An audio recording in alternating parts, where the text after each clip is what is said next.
Good afternoon. It is my pleasure to introduce to you our next speaker, Bill McKibben. He is a fellow at the Sanders Institute. Bill and I are both founding fellows at the Sanders Institute, but of course I had been familiar with Bill's work for many, many years prior to the establishment of the Sanders Institute. He is a climate warrior, an environmental justice warrior. His first book is considered the first book aimed at a general audience on the subject of climate change. He has written more than a dozen books in total. He is the founder of the organization 350.org, the first planet-wide grassroots climate change movement that has organized, listen to this, 20,000 rallies across the world in every country save North Korea. This organization has spearheaded the resistance to the Keystone Pipeline and helped to lead the movement to divest from fossil fuels. He's a distinguished scholar in environmental studies at Middlebury College and a fellow of the American Academy of Arts and Sciences. He has numerous awards to his name, including the Gandhi Prize, the Thomas Merton Prize. He has been recognized as one of the most important thinkers in the world when it comes to environmental and climate justice. He writes frequently. You can find his work in places like the New York Review of Books, National Geographic, Rolling Stone, and many other places. Please join me in welcoming Bill McKibben. Thank you.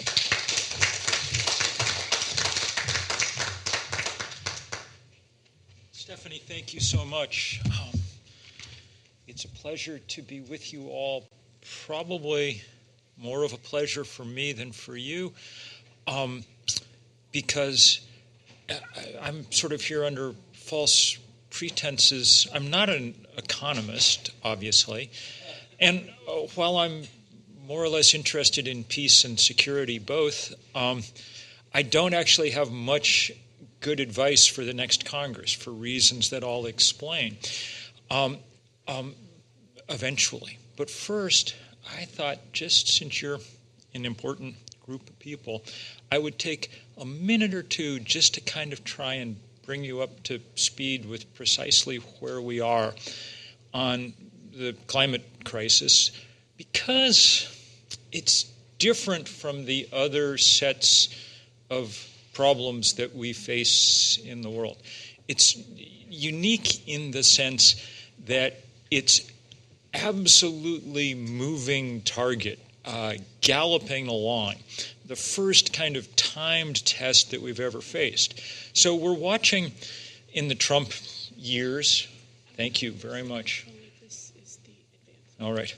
We're watching in the, thank you very much, Theo. We're watching in the Trump years all kinds of things called into question. So the fact that the administration has done all it can to wreck Obamacare is a tragedy, and lots of people will suffer in the years that effort continues. But it won't make, when we finally come to our senses, it that much harder to deal with the problem. Eventually, we will decide that we're going to be like every other industrialized country in the world and take care of people's health care. And we won't have, our inaction at the moment won't have put up insuperable obstacles to that. Climate is the exception to that rule. If we don't solve it very soon, then we won't solve it. In fact, I just have a piece in the New York Review this week reviewing the new UN IPCC report on the climate, and the last line is, at a certain point, climate change will no longer be a problem, because problem implies that there's some kind of solution to the situation that we face.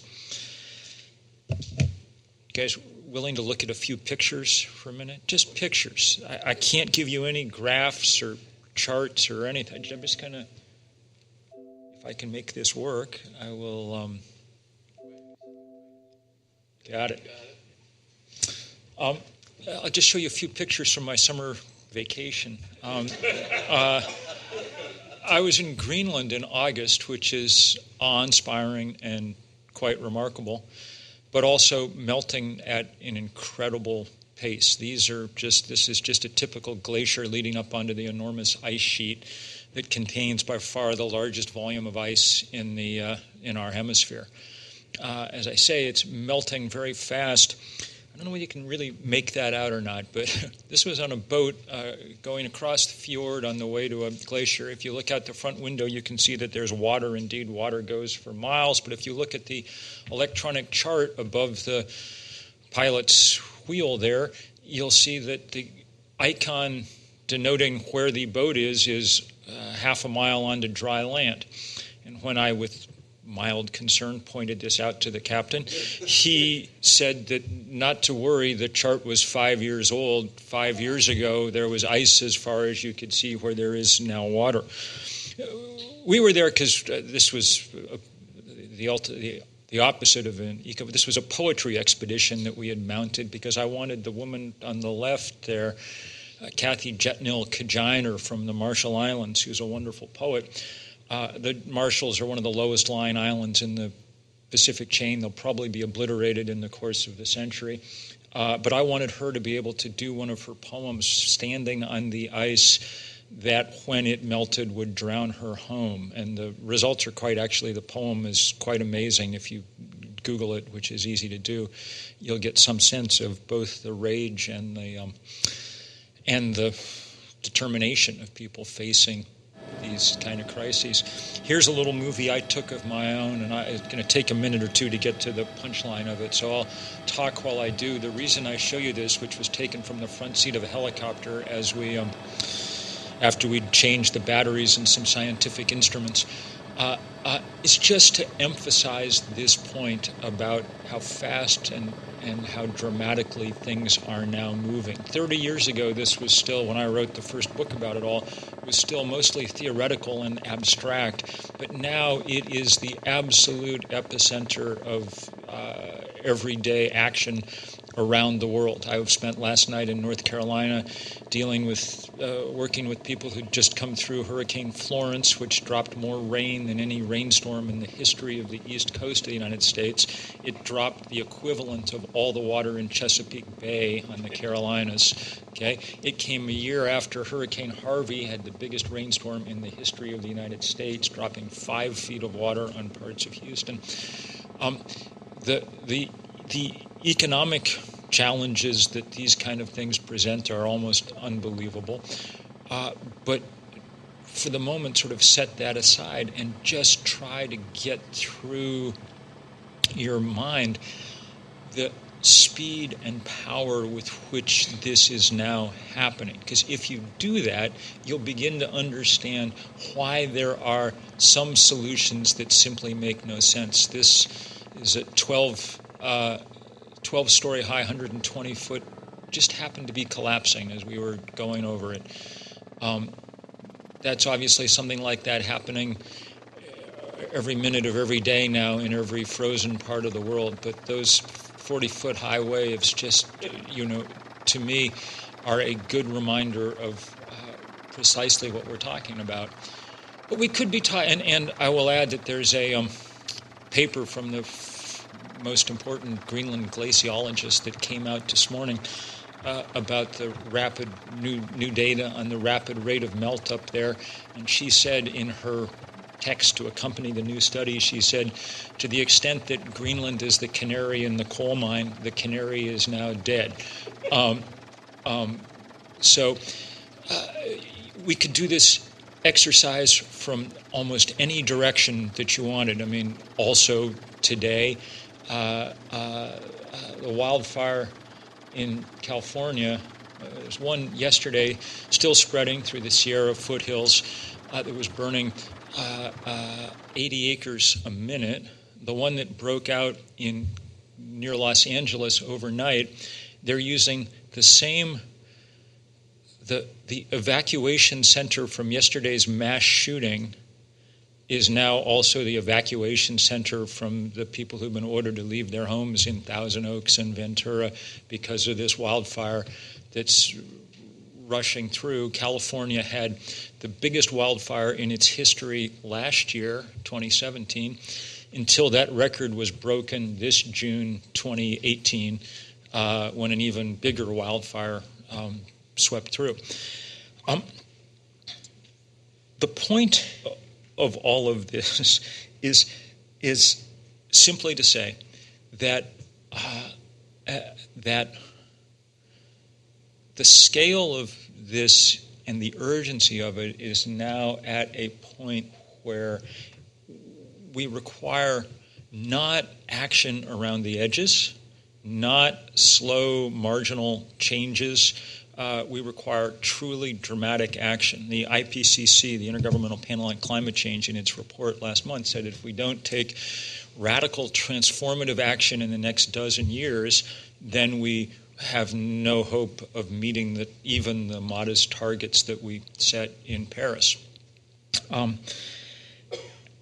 So that's the first basic fact to get in mind.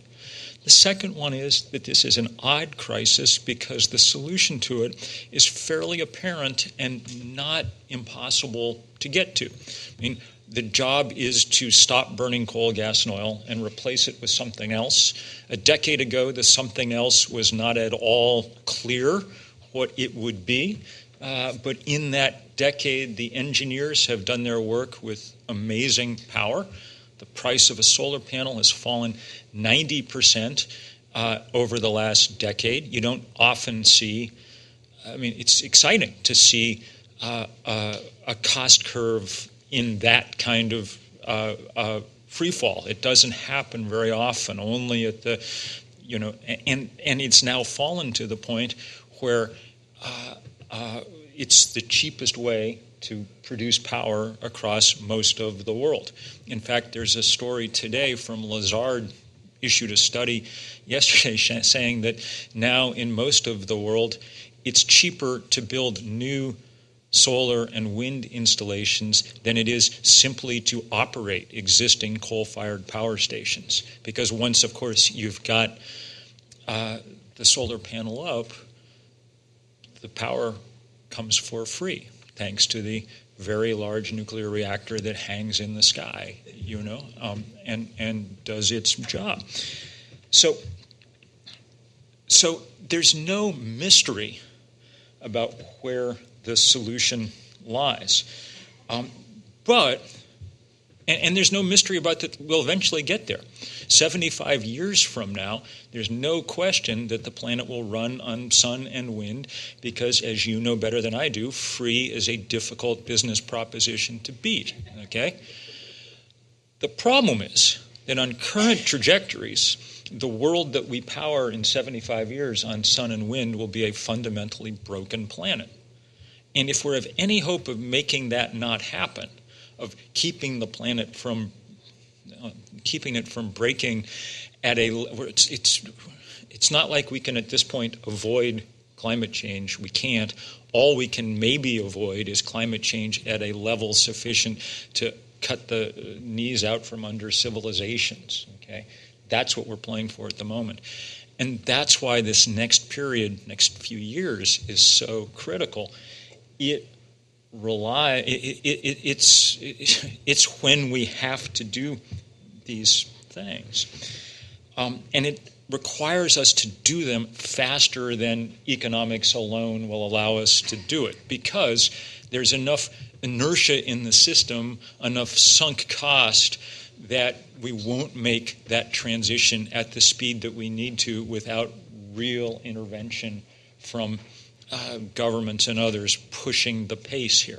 Okay, so we have a uniquely large and dangerous crisis. We have a solution to it that pretty much everybody can see at some level is the solution.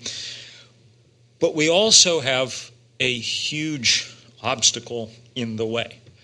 And the huge obstacle in the way, and the thing that we need to talk about, is the power of the fossil fuel industry, the traditionally richest industry on the planet, and one that has made it completely clear that it's willing to use its wealth to maintain its business model for another 10, 20, 30 years, even at the cost of breaking the planet.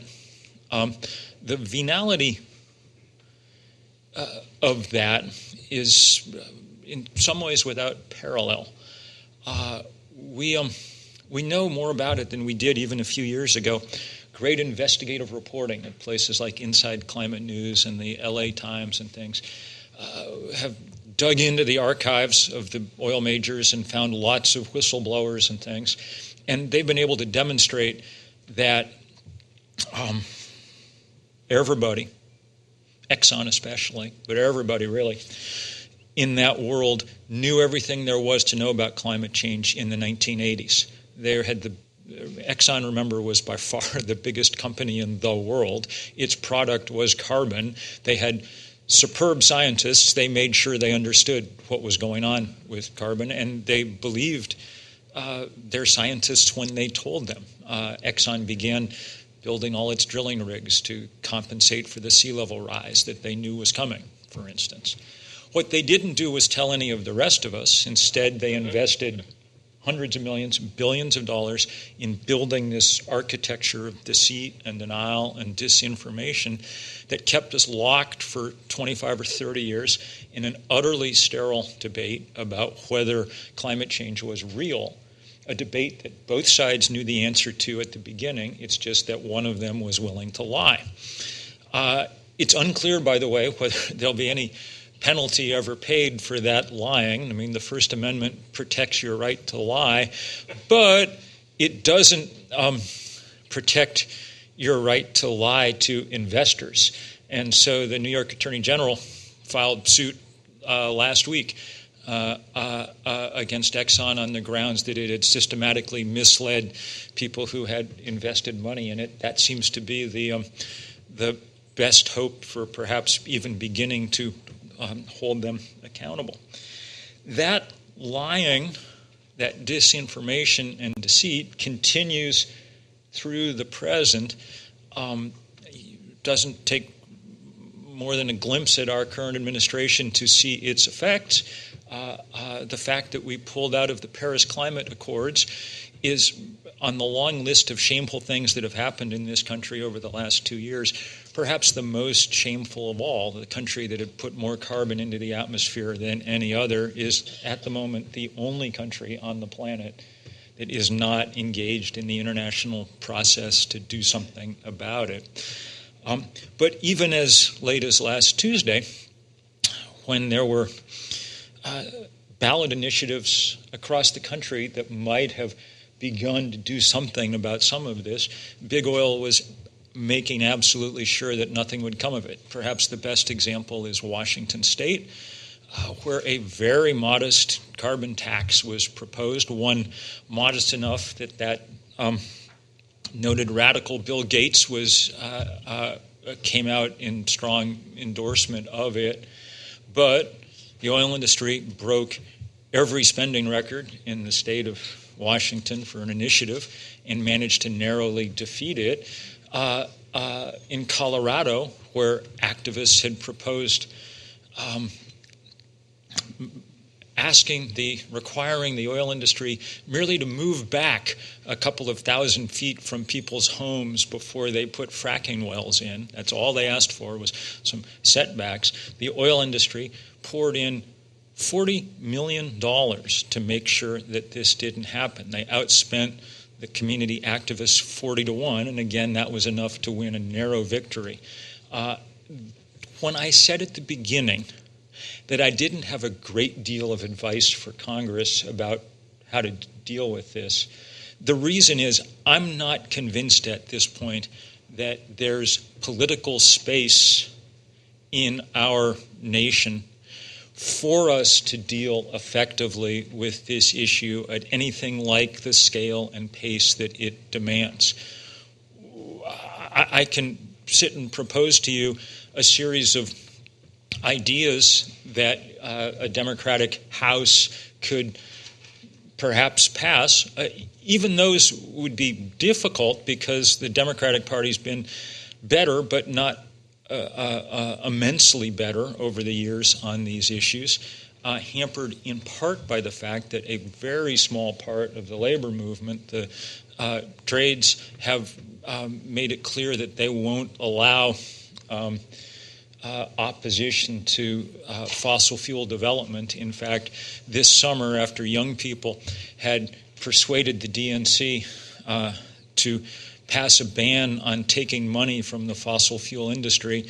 The trades successfully managed to get that ban overturned in the DNC. But I could propose to you a list of things that they could do without any willingness to believe that we'll ever find 60 votes for any of them in the Senate. So I'm not going to spend a long time making a list for you of those things. I'm going to suggest instead that if we're ever going to take significant, strong, rapid action, it waits for the day when we break the political power of the fossil fuel industry. That's the main task at hand. And some of that work can be done politically, but a lot of it has to be done through other means. We've spent the last 10 years trying to build sort of from scratch a climate movement around the world. And we've been, to one degree or another, somewhat successful. I mean, there now is a movement. I'm just going to... Stephanie said, I'm not going to show you 20,000 pictures of 20,000 rallies. But, I mean, suffice it to say that we've done this across the entire planet and to good end. There are a lot of places now, including lots of the United States, where people now have an understanding of climate change that they didn't and a kind of activist approach to it. Given sufficient time, given 50 years, this kind of educational effort would be precisely what's required. We don't have 50 years, so we have to supplement the educational effort with the confrontational effort in a kind of bid to weaken the relative power of the fossil fuel industry. That's where the Keystone Pipeline fight came from, which was the first of these big fights on infrastructure in the country. One that still, somewhat miraculously, is still alive. In fact, this morning, a federal court threw out Trump's approval of the Keystone Pipeline and says they have to go back to work and produce a rationale for actually doing it that simply peek at environmentalists was insufficient grounds to change policy. But the good news about this is that it's had the effect of making life more difficult for the fossil fuel industry. Now every single pipeline, frac well, coal mine, export terminal, whatever, is opposed. And some of the time, in fact, a fair amount of the time, to me a surprising amount of the time, we win. Even when we don't, it drives up the cost and makes it much more difficult for these guys to do what they want to do. I was confessed to being overjoyed when last year the head of the American Petroleum Institute told a conference of his peers that they somehow had to figure out a way to stop the Keystoneization of everything that they were trying to do. But I'm not under any illusion that this is enough in and of itself to turn the tide. That's why we've taken on lots of other projects, some of them increasingly aimed more and more at the... I'm just going to flip through some... These are all fun and good. And they're all reminders, among other things, of the most fundamental fact about climate change, which that it is the most unjust thing that we've ever figured out how to do. The people who are hit first and hardest are the people who've done the least to cause it. That's true in this country, and it is triply true when you look at the planet as a whole. I mean, these people are in the part of Pakistan that in 2010 had the biggest flood since Noah. Record rainfall up on the Khyber Pass, the kind of rainfall you can only have when you've warmed the atmosphere so that it holds more water vapor than it used to. Produced rainstorms so great that 25% of the country was underwater.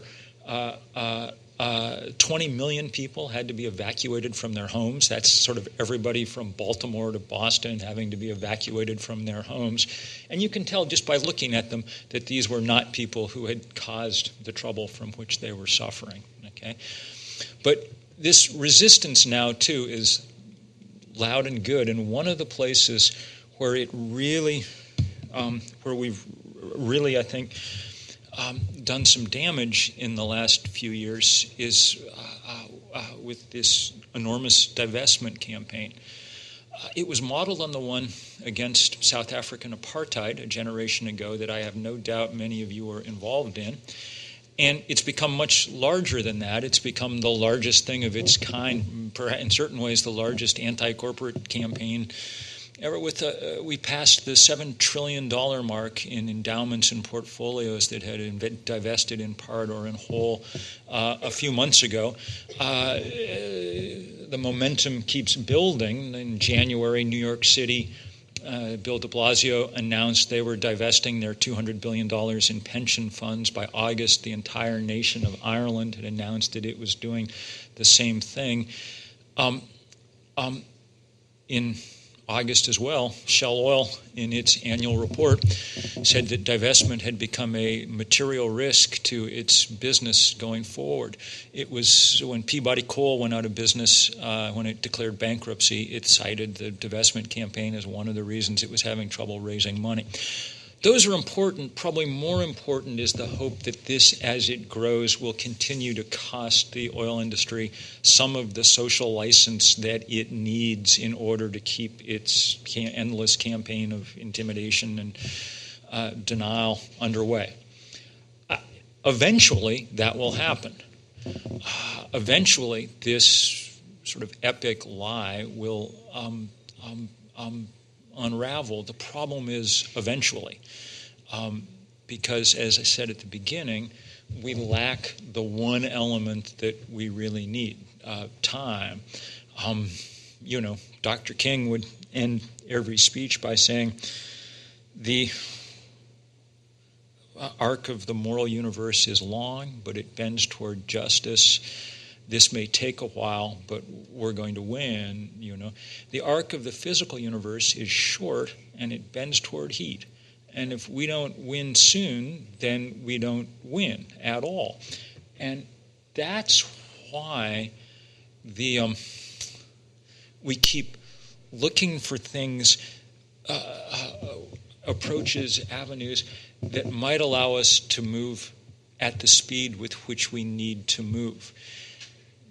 The thing that makes it difficult, I think, for us to conceptually get our hands around it, especially in a city like Washington, is we're used to, correctly probably, solving problems through some form of compromise or another.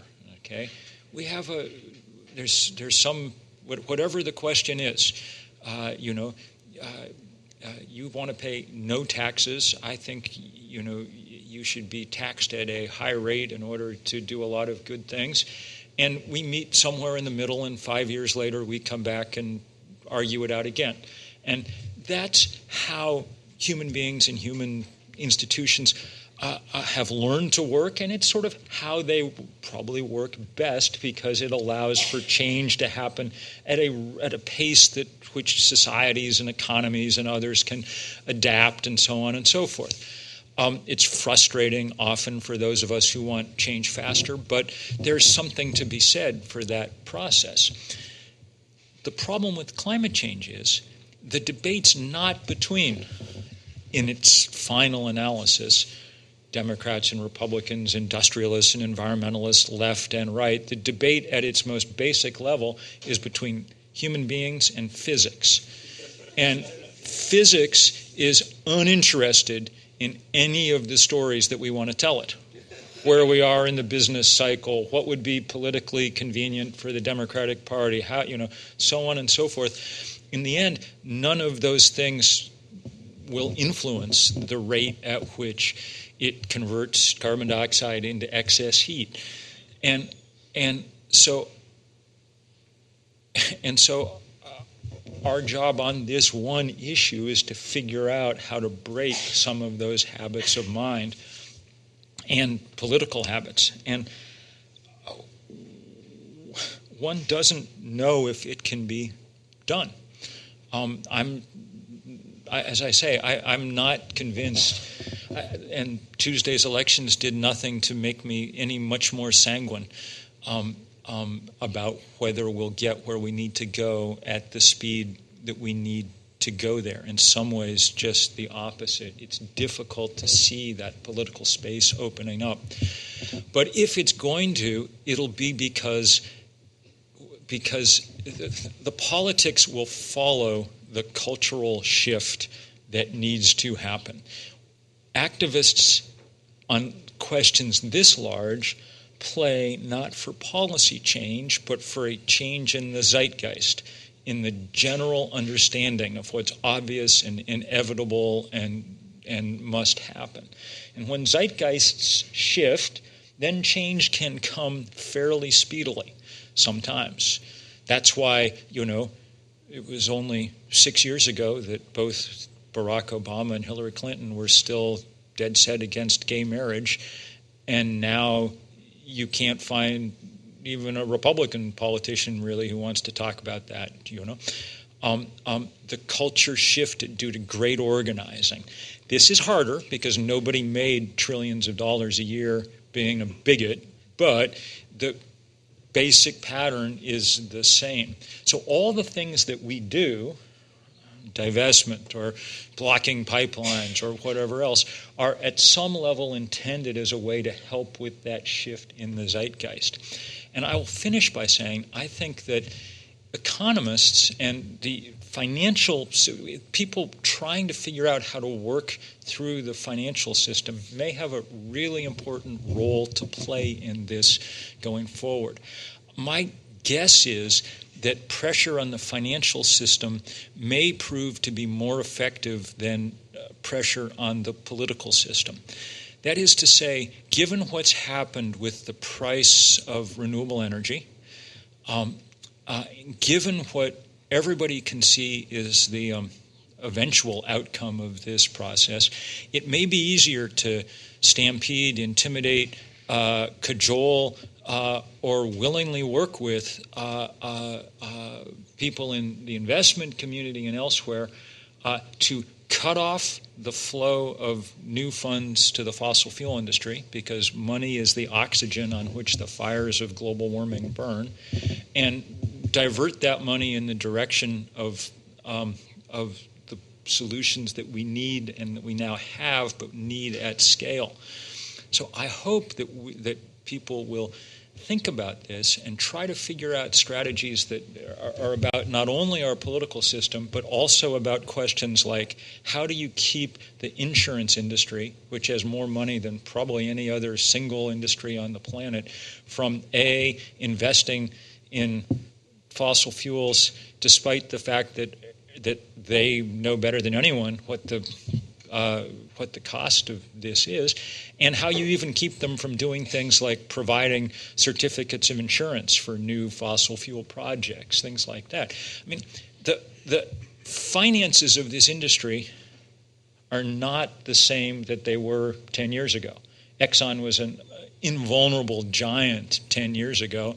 Now it's on much shakier ground, because people can look forward far enough to see what happens. Our sense of what's happened with technological transitions in the past is it doesn't require a very deep penetration of the new technology before equity prices begin to fall off a cliff, because people can tell what's coming.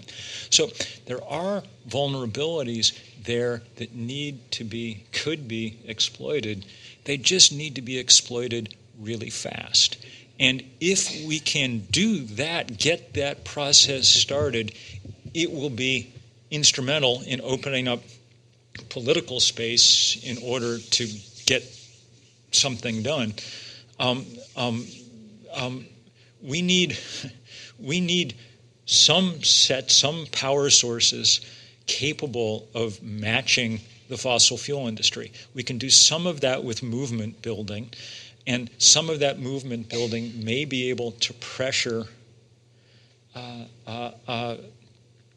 financial centers of power to add more pressure onto this equation.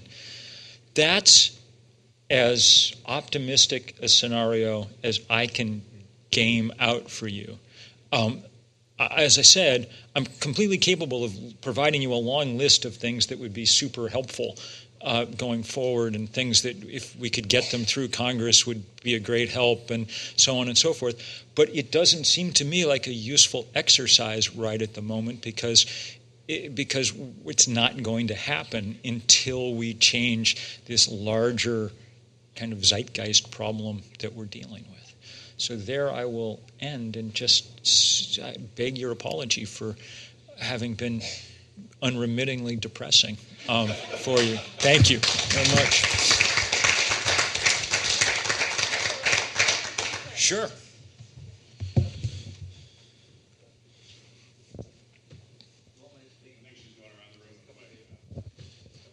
2 points I'd like to raise with you.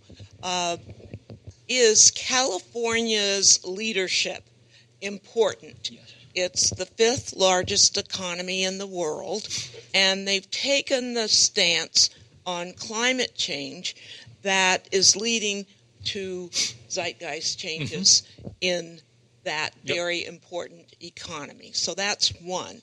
Secondly, I wanted to just mention I had the privilege of having a long conversation. It was an interview setting with Jack Bogle, the founder of the Vanguard Group. And he was talking about what he hopes for the future, for his children, grandchildren, and great-grandchildren. And one of the things he mentioned in his wish list was that the financial industry, especially those who have retirement savings, would do more for climate change. This is a long-term problem, and he thought financial institution leadership would be important. So California and Such good questions. Yes, California is very real, and the example it provides is super important. California is an economy the same size essentially as Germany's, and Germany's economy was the reason that we have cheap solar panels.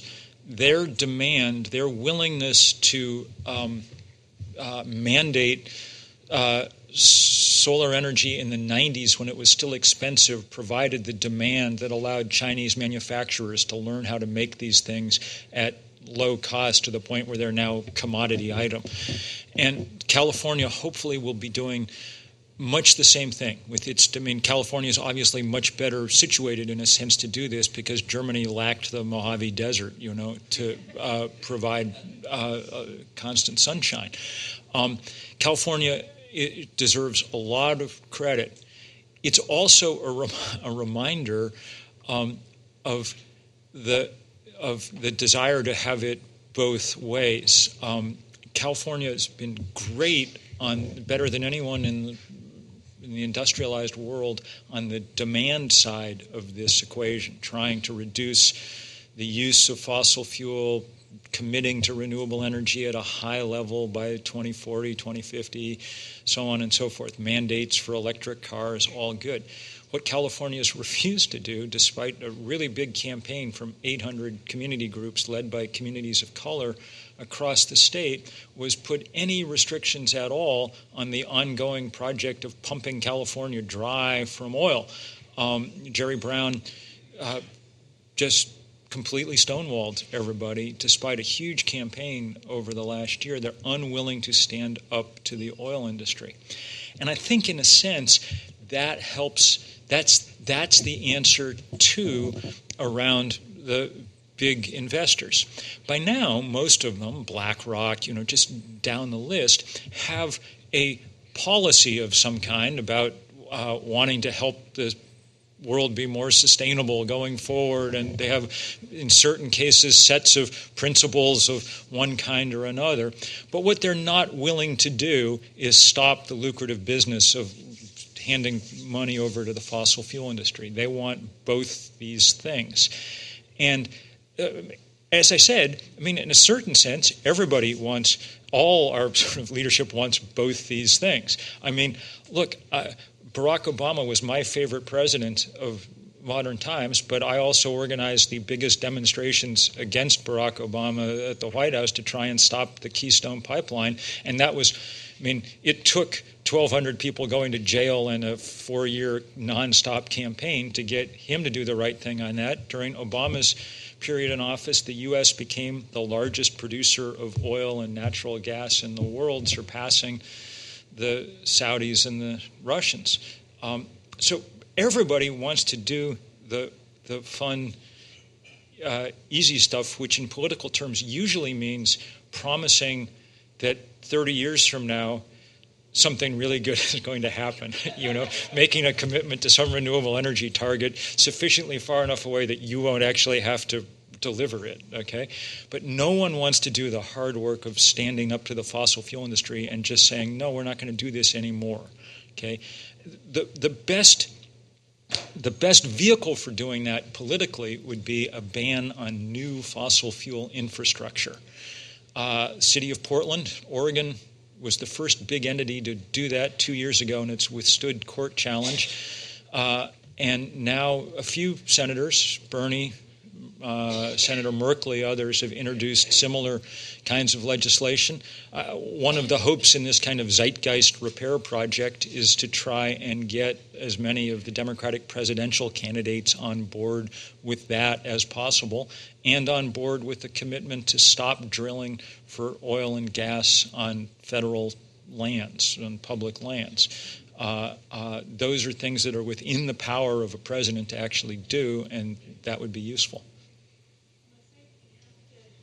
I will get out of the way. Thank you guys.